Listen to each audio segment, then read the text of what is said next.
Smart এডুকেশনে সকলকে স্বাগত। আজকের ক্লাসে আমরা যার সম্পর্কে জানবো সে আমাদের খুবই পরিচিত একজন, রাজা রামমোহন রায়। তো রামমোহন রায় সম্পর্কে কিছুটা তো আমরা সবাই জানি। আমরা বেসিক কি জানি যে সতীদাহ প্রথা তিনি বন্ধ করেছিলেন, তিনি নারীদের পর্দার বাইরে নারী শিক্ষা, ইংলিশ শিক্ষার প্রতি, পাশ্চাত্য শিক্ষার প্রতি তিনি নজর দিয়েছিলেন, এগুলো আমরা জানি। তো একদম বেস থেকে আজকে আমি শুরু করব। তো রাজা রামমোহন রায়ের জন্ম কোথায় হয়?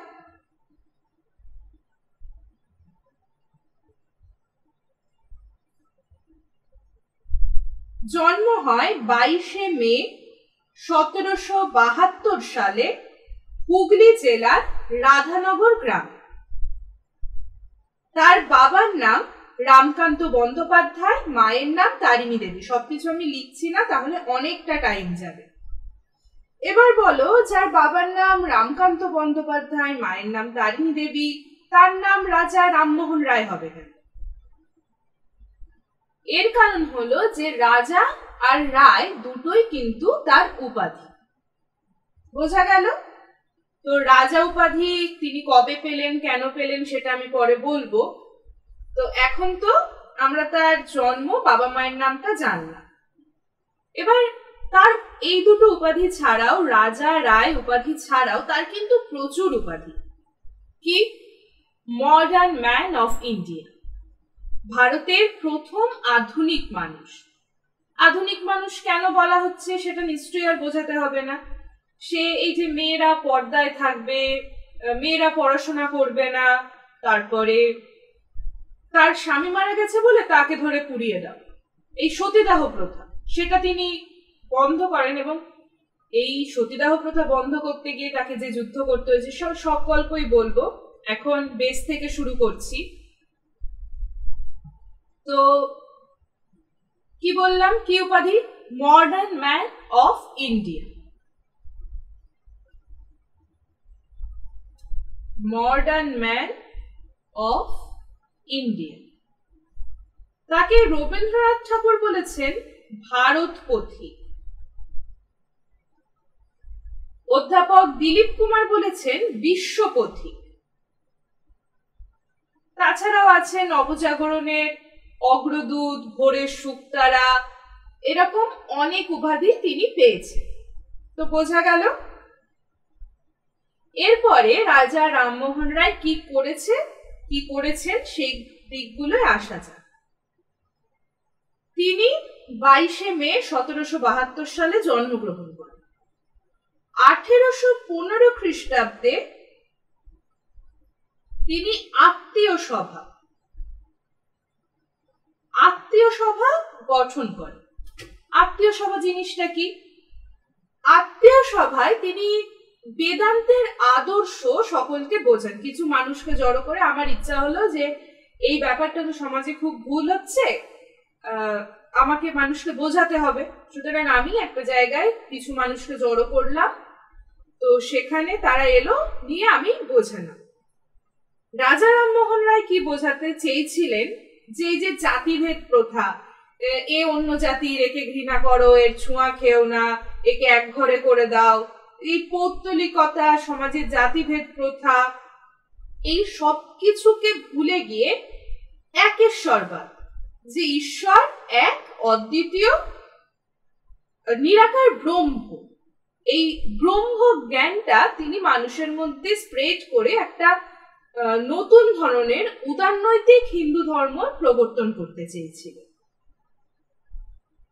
তো এটা 1815। এইখানে আমরা যেটা পড়বো, আমাদের রাজা রামমোহন রায় যেরকম পড়বো, সঙ্গে সঙ্গে আমাদের ব্রাহ্ম সমাজটাও পুরো পড়া হয়ে যাবে। তো 1815 খ্রিস্টাব্দে তিনি আত্মীয় সভা গঠন করলেন। 1825 খ্রিস্টাব্দে এই আত্মীয় সভার নাম চেঞ্জ করে করা হয় ব্রহ্ম সভা বা ব্রাহ্ম সভা। কারণ কি, এখানে ব্রহ্ম জ্ঞান দেওয়া হচ্ছে, তো সেই ক্ষেত্রে এর নাম হয় ব্রাহ্ম সভা। কিন্তু মানুষ এই নতুন মতবাদে কিন্তু মানুষ এই নতুন যে মতবাদ তিনি স্প্রেড করেন তাতে এত বেশি ইন্টারেস্টেড হয়, তো এখানে প্রচুর সংখ্যক মানুষ যোগদান করে। তখন কিন্তু এটাকে সভা বলা যায়, তখন এর নাম হয় 1830 খ্রিস্টাব্দে ব্রাহ্ম সমাজ। বোঝা গেল? তারপরে 1830 খ্রিস্টাব্দেই তিনি লন্ডনে চলে যান। এবার তিনি 1830 খ্রিস্টাব্দে লন্ডনে চলে যান কেন? এর পিছনে অনেক কারণ আছে। সমাজে যখন কেউ কোনো ভালো কাজ করবে তখন কিছু খারাপ মানুষ তাদের পিছনে লাগেই, এটা তো আমরা জানি, এটা আমরা দেখতেও পারি। তো এই সময় একজন জমিদার রাজা রামমোহন রায়ের পিছনে প্রচন্ড ভাবে লাগে। তো তখন দিল্লির তখন আকবর আছেন, আকবর শাহ টু। তো ওই আকবর শাহ টু রাজা রামমোহন রায়কে যখন ডেকে পাঠিয়েছিলেন, সেই ডাকে তিনি যান এবং অ্যাম্বাসেডর ফ্রম ইন্ডিয়া, সেখানে রাজনৈতিক দূত হিসাবে লন্ডনে চলে যান এবং লন্ডনে গিয়ে তিনি বক্তৃতা দেন ইন্ডিয়ার এই ধর্ম মতবাদ সম্পর্কে, ইন্ডিয়ার কালচার সম্পর্কে। তারপরে তিনি কিন্তু তার জীবনের শেষ বছরগুলোতে তিনি লন্ডনেই থাকেন, তিনি আর ফেরত আসেন। এবার একটা কথা বলি, তিনি যে লন্ডনে গেলেন তিনি কিন্তু প্রথম যিনি কালাপানি পার করেছিলেন। আগে ছিল যে এই বাইরে যাবে, ভারতের বাইরে যাবে, কালাপানি পার করবে, তার জাত যাবে। তো এই প্রথম রাজা রামমোহন রায় লন্ডনে গেছিলেন। এবার তুমি ভাবতে পারো যে তাহলে তার জাত ধর্ম গেল না কেন? কারণ তিনি আর ফিরেই আসেন। সেগুলো পরে, এখন আমরা কি পড়ছি? ব্রাহ্ম সমাজ। তো আমরা ব্রাহ্ম সমাজে ঢুকে যাই। তাহলে আমার কি হলো?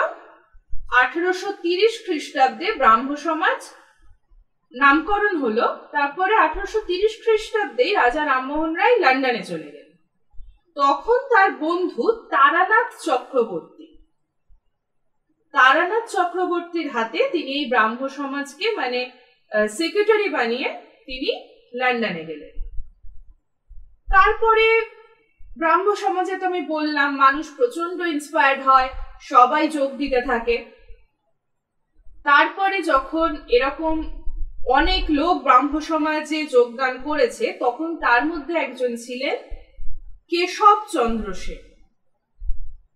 আর কেশবচন্দ্র সেন ছিলেন খুব ভালো বক্তা। তো কেশবচন্দ্র সেনের বক্তৃতায় আরো প্রচুর সংখ্যক মানুষ যোগদান করে।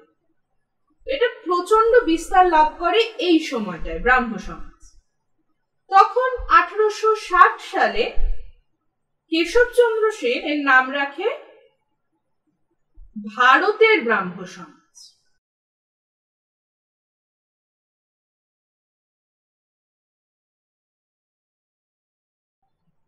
এবার দেখো, এই সময় কিন্তু আরেকজনও ব্রাহ্ম সমাজে যোগদান করেছে, দেবেন্দ্রনাথ ঠাকুর।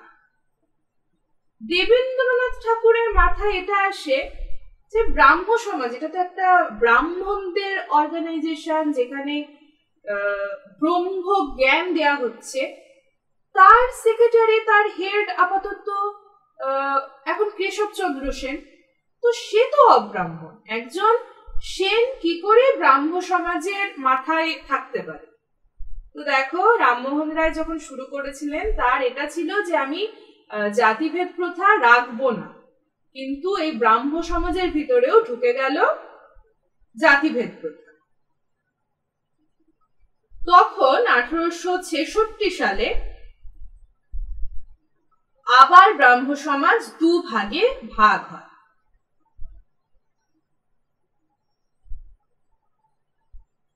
কেশবচন্দ্র সেনের ব্রাহ্ম সমাজটার নাম থেকে যায় ভারতের ব্রাহ্ম সমাজ, আর দেবেন্দ্রনাথ ঠাকুরেরটার নাম হয় আদি ব্রাহ্ম সমাজ।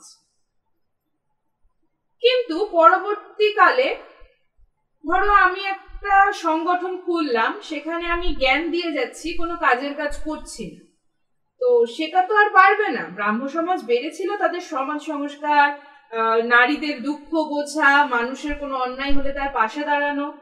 এই আদি ব্রাহ্ম সমাজ সেই সব কিছু পারেনি, একটা ওই আধ্যাত্মিক জ্ঞান দেওয়ার সংগঠন টাইপেরই থেকে গেছিল, তো এটার আর বিস্তার হয়নি। এবার 1878 সালে কেশবচন্দ্র সেন তার নাবালিকা কন্যাকে বিয়ে দেয়, কিন্তু এটা তো ব্রাহ্ম সমাজের নিয়মে ছিল না। ব্রাহ্ম সমাজে ছিল যে মেয়েরা পড়াশোনা করবে, তাদের সঠিক বয়স হবে তখন বিয়ে হবে, নাবালিকাকে কেন বিয়ে দেওয়া হবে? তো ব্রাহ্ম সমাজের হেড হয়ে, মানে ভারতের ব্রাহ্ম সমাজের হেড হয়ে তিনি কেন এরকম করবেন? তো এই জন্য কেশবচন্দ্র সেনের বিরুদ্ধে আনন্দমোহন বোস এবং শিবনাথ শাস্ত্রী রুখে দাঁড়ান যে এরকম তো হতে পারে না। এই 1878 সালে আবার ব্রাহ্ম সমাজ ভাগ হয়, একটা থাকে ভারতের ব্রাহ্ম সমাজ, আমি আর পুরো লিখছি না, আরেকটা থাকে সাধারণ ব্রাহ্ম সমাজ। বুঝতেই পারছো, ভারতের ব্রাহ্ম সমাজটা কেশবচন্দ্র সেনের থাকলো, আর সাধারণ ব্রাহ্ম সমাজটা হলো আনন্দমোহন বোস আর শিবনাথ শাস্ত্রী। তো 1880 খ্রিস্টাব্দে এই ভারতের ব্রাহ্ম সমাজের নাম আবার চেঞ্জ করে নববিধান ব্রাহ্ম সমাজ করেন কেশবচন্দ্র সেন। বুঝতে পারলে? কিন্তু এই এত নাম চেঞ্জ, এত ভাগাভাগির পর ব্রাহ্ম সমাজ যেরকম কাজ করছিল কেশবচন্দ্র সেনের হাত ধরে, সেরকম কিন্তু এই ভারতের ব্রাহ্ম সমাজ, নববিধান ব্রাহ্ম সমাজ আর করতে পারেনি। পরে যেটুকু কাজ করেছে সেটাই সাধারণ ব্রাহ্ম সমাজই আনন্দমোহন বোস এবং শিবনাথ শাস্ত্রীর হাত ধরেই যেটুকু হয়েছে। ঠিক আছে, এই গেল ব্রাহ্ম সমাজের হিস্ট্রি। এখানে যে কটা সাল মনে রাখা সে কটাও বললাম, আর কে এসেছে, কেন ভাগ হয়েছে, এটা খুব মানে ইজি একটা ব্যাপার। এই আমাদের মধ্যে ঝগড়া হলো সম্পত্তি ভাগ কর, এরকম টাইপের, তো এটা বুঝতে খুব একটা অসুবিধা হবে না। এবার আমরা চলে যাই আবার রাজা রামমোহন রায়। এখানে আমি একটা কথা বললাম না, বলে রাখি, রাজা রামমোহন রায় এই আনন্দমোহন বোস এবং শিবনাথ শাস্ত্রী যখন আসেন, তখন তাদের মনে হয় যে এই কেশবচন্দ্র সেন বা আগে থেকে যে ব্রাহ্ম সমাজটার থিওরি ছিল সেটাই রাজা রামমোহন রায় বা নিজেদেরকে খুব গুরু মানা হচ্ছিল। মানে আমি সেরা, আমি যেটা বলছি সেটা, মানে ওই ব্রহ্মজ্ঞান থেকে সরে গিয়ে নিজেদের একটা আলাদা ধর্ম, নিজেদের একটা ইউনিটি, এটার দিকে তাদের মন ছিল। কিন্তু এই আনন্দমোহন বোস শিবনাথ শাস্ত্রী যখন এই সাধারণ ব্রাহ্ম সমাজ গঠন করেন, তখন এটা তারা সাধারণ মানুষকে বোঝায় এবং তারা মোটামুটি যতদিন ছিলেন ভালো কাজ করেছিলেন, সমাজ সংস্কারমূলক কাজ করেছিলেন। এবার আবার রাজা রামমোহন রায় ফিরে আসা যাক। তিনি আত্মীয় সভা গঠন করেছিলেন 1815 সালে, আর 1817 সালে তিনি হিন্দু কলেজ প্রতিষ্ঠা করেন কার ডেভিড হেয়ারের সহায়তায়। এই হিন্দু কলেজটা কি এখনকার প্রেসিডেন্সি কলেজ, পরে এর নাম হয় প্রেসিডেন্সি কলেজ।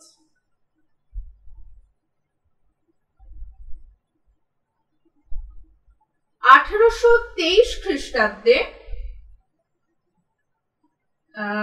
রাজা রামমোহন রায়, আমরা প্রথমেই বলেছিলাম যে তিনি খুব আধুনিক ছিলেন।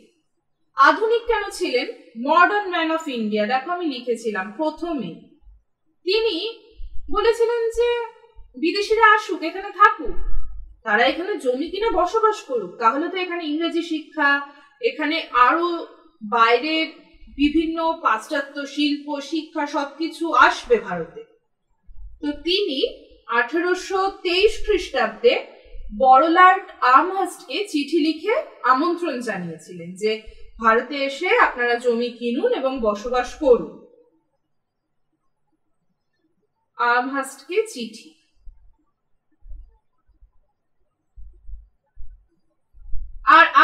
1825 খ্রিস্টাব্দে তিনি বেদান্ত কলেজ প্রতিষ্ঠা করেন।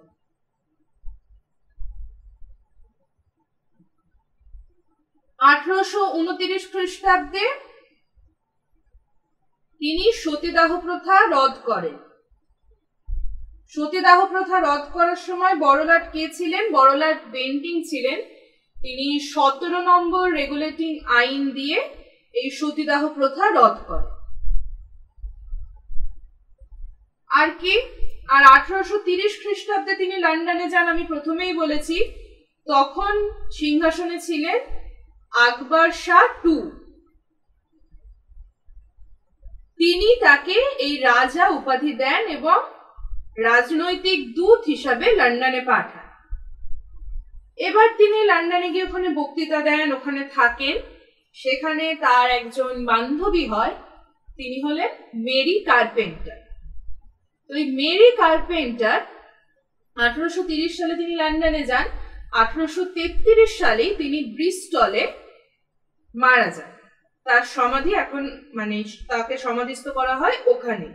তিনি আর ফিরে আসেন। আমি প্রথমেই বললাম যে ফিরে এলে আরেকটা দাঙ্গা হাঙ্গামা হতো যে তিনি কালাপানি পার করেছেন মানে তার জাত গেছে, কিন্তু তিনি আর ফিরেই আসেননি। তিনি এই ব্রিস্টলে গিয়ে মারা যান। তো যেটা বলছিলাম, তার এখানে একজন বান্ধবী হন, তার নাম মেরি কার্পেন্টার। তো এই মেরি কার্পেন্টার পরে তার জীবনী লেখে, বায়োগ্রাফি অফ রামমোহন। এটা প্রশ্ন আসে।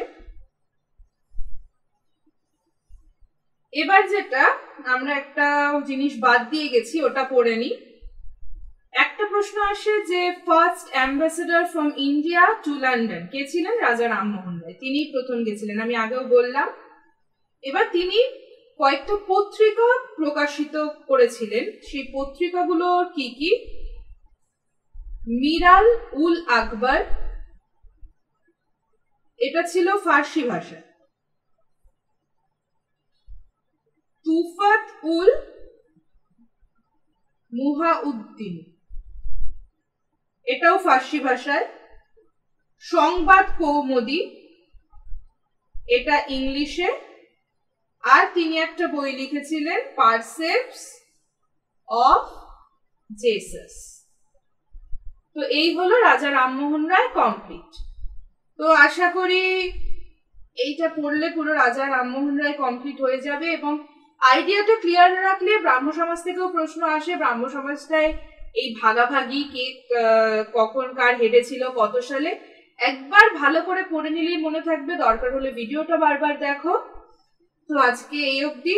কেমন লাগলো আজকের চ্যাপ্টার অবশ্যই জানাবে কমেন্ট বক্সে। আর এখনো যদি আমার চ্যানেলটাকে সাবস্ক্রাইব করে না থাকো, এক্ষুনি চ্যানেলটাকে সাবস্ক্রাইব করে নাও।